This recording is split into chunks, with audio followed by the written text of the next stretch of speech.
Bismillahirrahmanirrahim. Dear students of M Education, Assalamu alaikum. I feel pleasure to say you welcome in the class.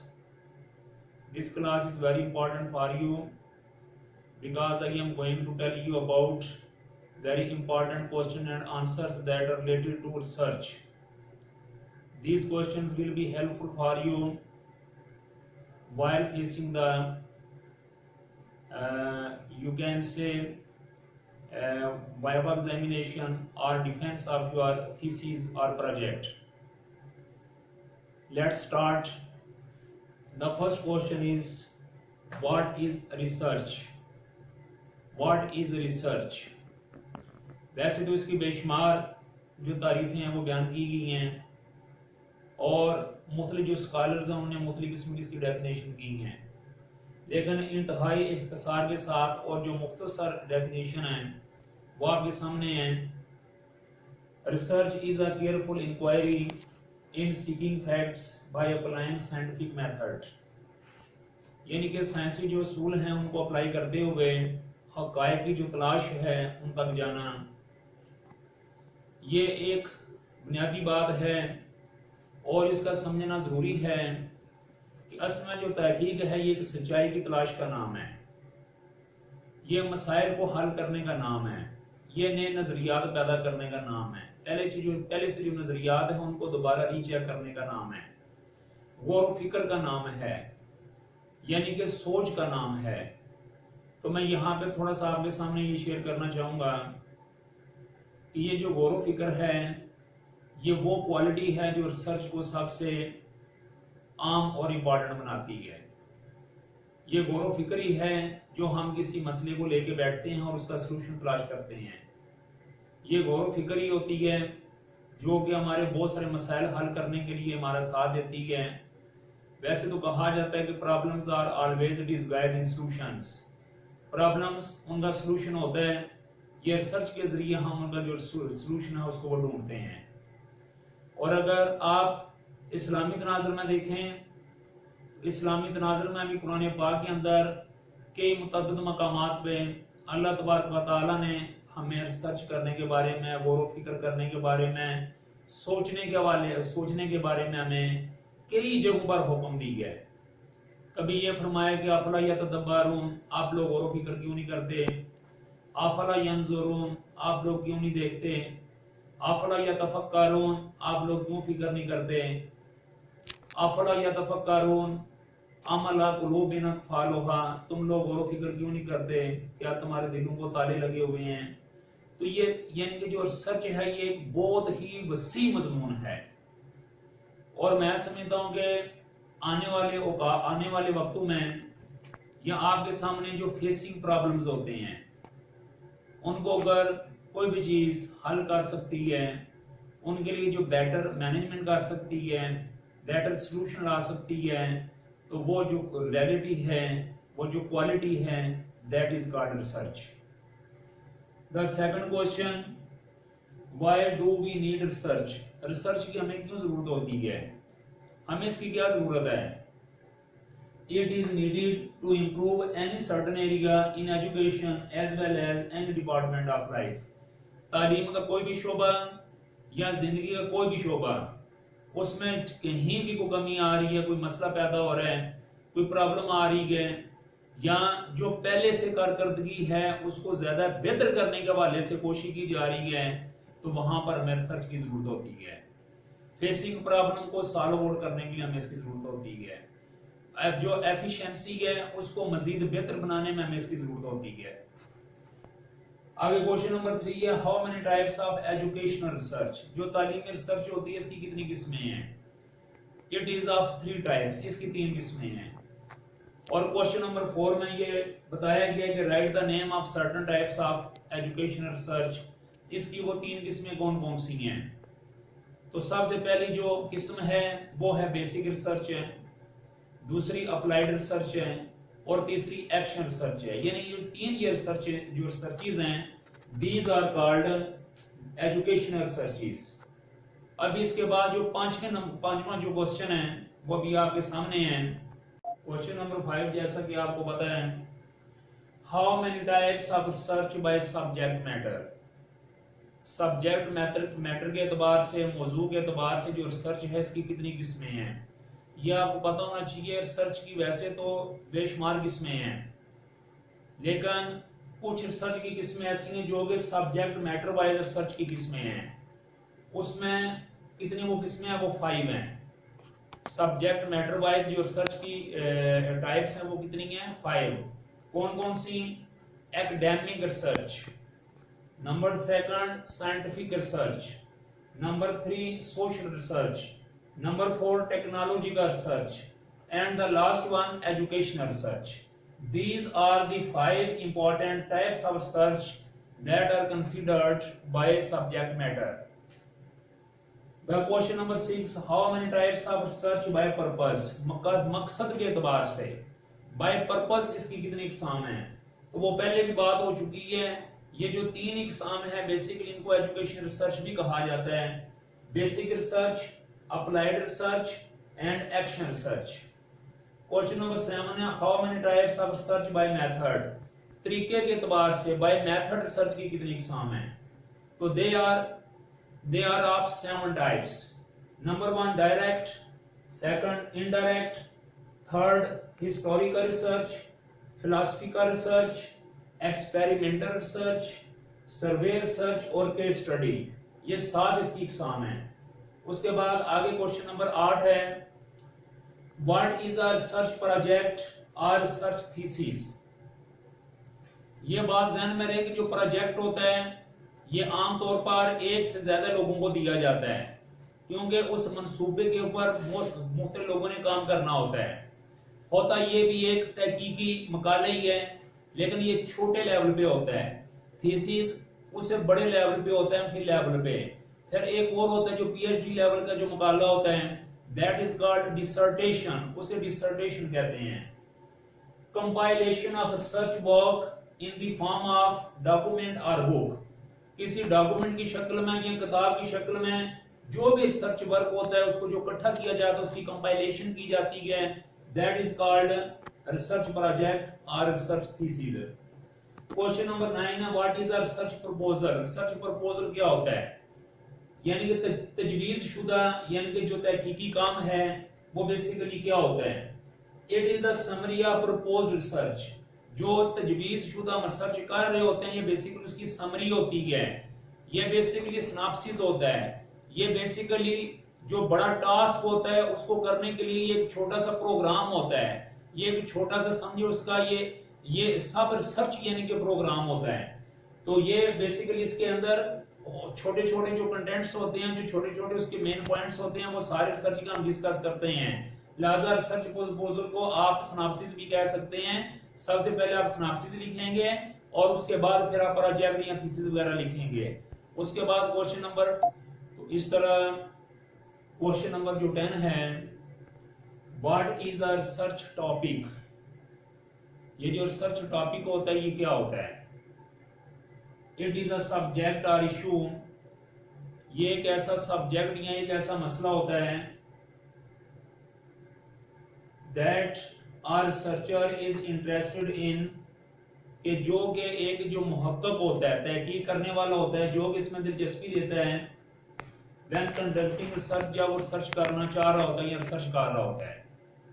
Basically जो research topic है ये वही एक खास topic होता है जिसके ऊपर पूरा जो थीसिस है जिसके इर्द गिर्द घूमता है, जिस पर पूरे का पूरा थीसिस लिखा जाता है, प्रोजेक्ट लिखा जाता है। वाला आपने इतनी डेफिनेशन याद करनी है। बेसिकली ये नुकता आपके जहन में रहे कि ये जो सवाल जवाब हैं या जितने भी ये जो चीजें हैं ये बेसिकली आप पूरा साल आपका जो सब्जेक्ट था एजुकेशन रिसर्च एंड टेक्नोलॉजी जो उसमें ये पढ़ चुके हैं। इसमें बहुत सारी चीजें आप लोग रिवाइज करेंगे और बहुत सारी चीजें ऐसी होंगी। मैं सिर्फ ये बताना चाहता हूँ कि मेरा जो टारगेट है कि आपको 100 रिसर्च के मुतल्लिक़ सवाल दे दिए जाएं ताकि फॉर एवर आपको रिसर्च के हवाले से कोई मसला ना हो, चाहे आपका डिफेंस हो रहा हो, चाहे आप आगे एमफिल करें, पीएचडी करें, ये आपके जो 100 क्वेश्चन होंगे ये इंशाल्लाह आपको हेल्प आउट करेंगे। लिहाजा आपने इनको सही तवज्जो के साथ सुनना भी है और इनको तैयार भी करना है। उसके बाद आ गया what is better to write the what range of research topic. That's very important question. जब आपने रिसर्च टॉपिक लिखना है तो क्या वो आपने आधा सफा लिख देना, पूरा सफा लिखना है, 4 लाइनें लिखनी है, 2 लिखनी है, कितनी लिखनी है, वो भी रेंज बता दी गई है। और वो रेंज क्या है कि आप 15 से 20 तक अल्फाज लिख सकते हैं, 20 से अल्फाज ज्यादा नहीं होने चाहिए।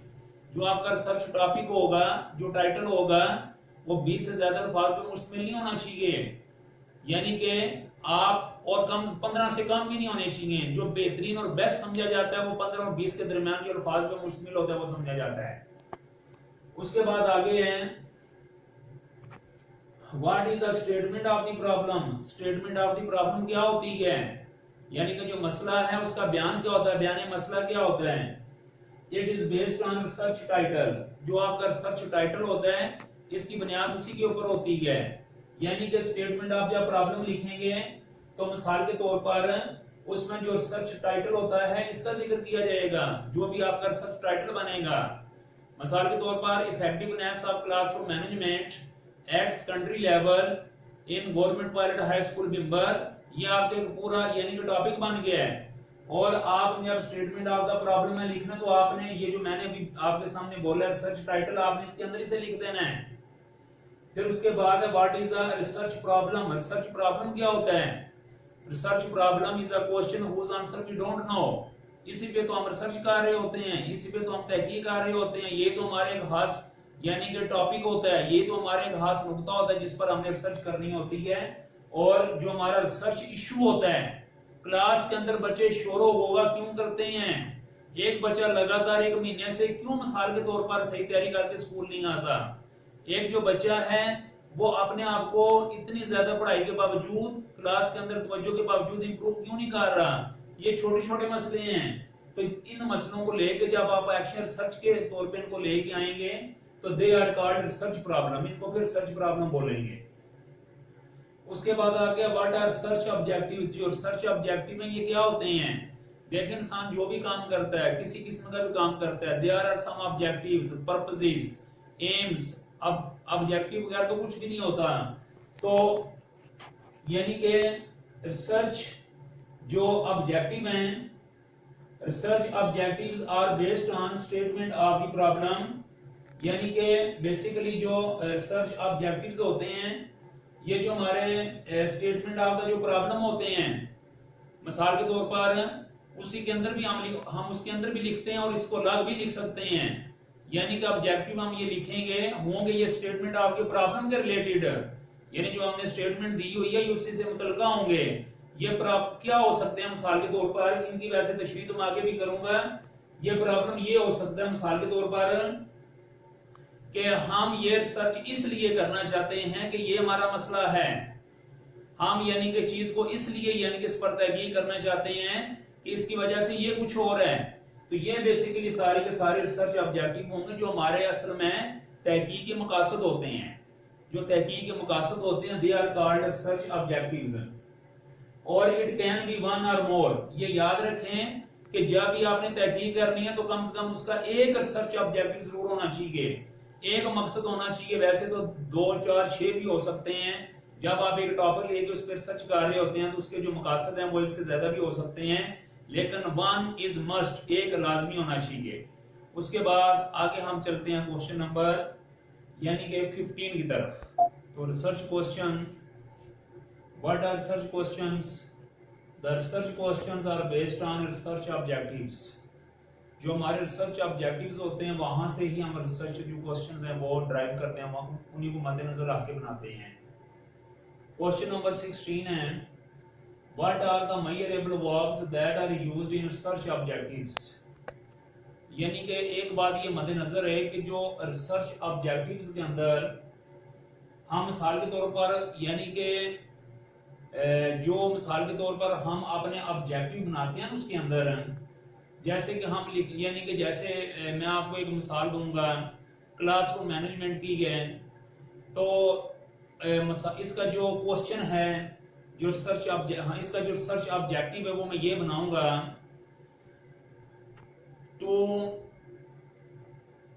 एग्जामिन या to assess the importance of classroom management at primary level, यानी टू assess यानी कि अंदाजा लगाना, या मैं बोलूँगा to examine the performance and efficiency, या मैं बोलूँगा to classify the different paradigms of classroom management that are applicable at different states। तो मकसद ये है कि ये मैं जितने भी रिसर्च ऑब्जेक्टिव बनाऊंगा उनका जो पहला लफ्ज मैं स्टार्ट करूंगा ना, उनको बोलते हैं मेजरेबल वर्ब्स। और वो मेजरेबल वर्ब्स क्या हैं, वो आप यहाँ तो स्टार्ट करेंगे टू क्लासीफाई से, यहाँ स्टार्ट करेंगे टू मेजर से, यहाँ स्टार्ट करेंगे टू कंपेयर से, टू एसेस से यानी असेसमेंट से, या टू यानी के एग्जामिन से। ये बात आपके ज़हन में होनी चाहिए, और they are called measurable verbs. उसके बाद आगे है question number 17, define a hypothesis.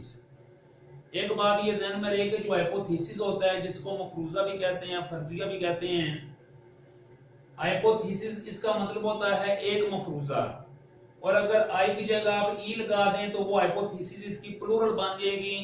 आई लगाएंगे तो इसकी सिंगुलर है, ई लगाएंगे तो इसकी प्लूरल, इसका मतलब बन जाएगा मफरूजे या फर्जिये। अ हाइपोथेसिस द स्टेटमेंट, ये एक ऐसा बयान होता है that predicts about a relation difference between two और मोर वेरिएबल्स।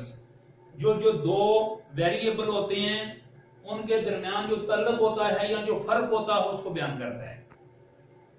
उसके बाद आगे मैं आपको बताऊंगा कि वेरिएबल क्या होता है।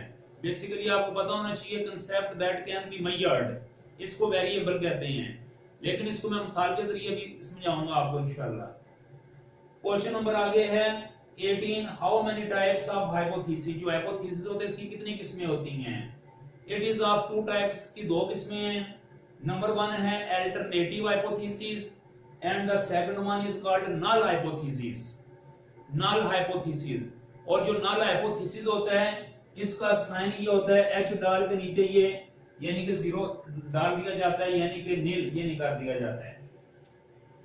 फिर आगे क्वेश्चन नंबर 19 है what is a variable. Variable क्या होता है। This is very important thing, this is very important in your title, in your statement of the problem. A concept that can be measured, एक ऐसा concept जिसको आप यानी कि जिसको मेजर कर सकते हैं। जैसे मैं अगर ये बोलूं आपसे the effectiveness of classroom management eight primary level, इसमें जो क्लासरूम मैनेजमेंट है दैट इज कॉल्ड वेरिएबल। बाज़ और वेरिएबल के भी आगे बाज़ इंडिपेंडेंट होता है, डिपेंडेंट होता है, लेकिन वो आगे जाके तफसील आएगी। इसके अलावा यानी कि concept that can be measured, यानी जो भी कंसेप्ट है उसको हम यानी कि मेजर कर सकें। आगे क्वेश्चन नंबर 20 है define significance of the study. ये बेसिकली जितनी मैं टर्म्स आपको बता रहा हूँ ये पहले चैप्टर में भी आती हैं, तीसरे में भी, और ये हैं कि रिसर्च से मुतल्लिका they are very important. Significance of the study का मतलब है कि ये जो हम रिसर्च कर रहे हैं इसकी अहमियत क्या है, इसका किसको फायदा होगा। पहले नंबर तो ये है कि it shows how the proposed research will be helpful to solve the problems. जो हमारे सामने मसला है ये रिसर्च हमें उसमें कितनी मदद फराहम करेगी। एक तो ये बात होगी उस मसले के लिए मदद। दूसरा ये है कि उस शोबे के अंदर जितने भी लोग हैं, बड़े से मतलब ये है कि जितने शोबे के अंदर बेशुमार जो किस्म के लोग हैं उन लोगों को इस स्टडी से क्या फायदा होगा। अगर मैं एक स्कूल की स्टडी करता हूं और उस स्टडी का फायदा ना सिर्फ उस क्लास को होगा या स्कूल को होगा बल्कि एजुकेशन डिपार्टमेंट को भी होगा, बड़े लेवल पे भी होगा, डी ऑफिस तक भी होगा, हमारे डिवीजन डायरेक्टर तक भी। तो मकसद ये है कि सिग्निफिकेंस यानी कि ये जो स्टडी हम कर रहे हैं इसके जो ज्यादा से ज्यादा जो फायदे हैं कौन कौन से एरियाज तक जा सकते हैं। तो ये थे जी आज मेरे पहले 20 क्वेश्चन। मैंने आपको इंशाल्लाह 100 क्वेश्चन रिसर्च के हवाले से लिखवाना है। आज मैंने उसका आगाज कर दी है, 20 मैंने लिखा दिए। इंशाल्लाह कोशिश करूंगा कल या परसों यानी कि 1-2 दिन तक मजीद इंशाल्लाह आपको 20 और लिखा दूं। ये आपने अज़बर कर लेने हैं, अच्छे तरीके से याद कर लेने हैं और ऐसे याद करने हैं कि इंशाल्लाह आपको कभी जिंदगी में ये भूलने नहीं चाहिए, ताकि आप आइंदा एमफिल करें, पीएचडी करें या किसी को पढ़ाएं तो आपको कम से कम रिसर्च के अंदर किसी किस्म की जो मुश्किल है उसका सामना ना करना पड़े। Thank you very much for listening. Allah Hafiz.